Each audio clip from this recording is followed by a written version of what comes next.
So we're a Mycopolitan Mushroom Company in North Philadelphia. I'm Tyler. I'm Brian.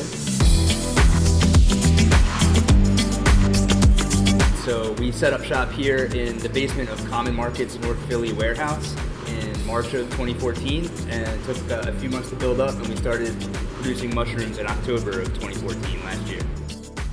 So our main crop so far this year has been king trumpets, royal trumpets, king oysters. And we also grow pom-pom mushrooms, or lion's mane.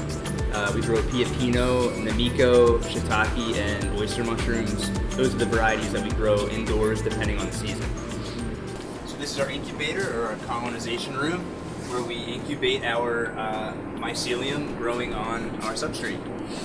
It's warm and it's high in CO2, naturally produced by the mycelium.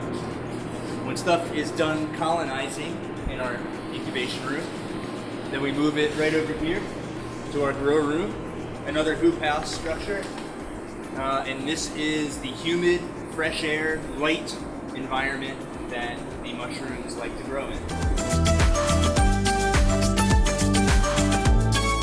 The future of the farm kind of holds a ton of different directions. I mean, we're working with culinary mushrooms that have medicinal properties right now for the sale of restaurants, but we have everything that we need to produce different types of spawn of any kind of mushrooms that could have a whole host of different uses outside in the farm, in the garden, or for remediation purposes. Our infrastructure is here right now, and a lot of the ways that mushrooms can break down some of those organic compounds is actually kind of inherent in how mycelium works in nature. So hydrocarbons, which are one of the dangerous byproducts of, and like say, an oil spill, is molecularly very similar to lignin.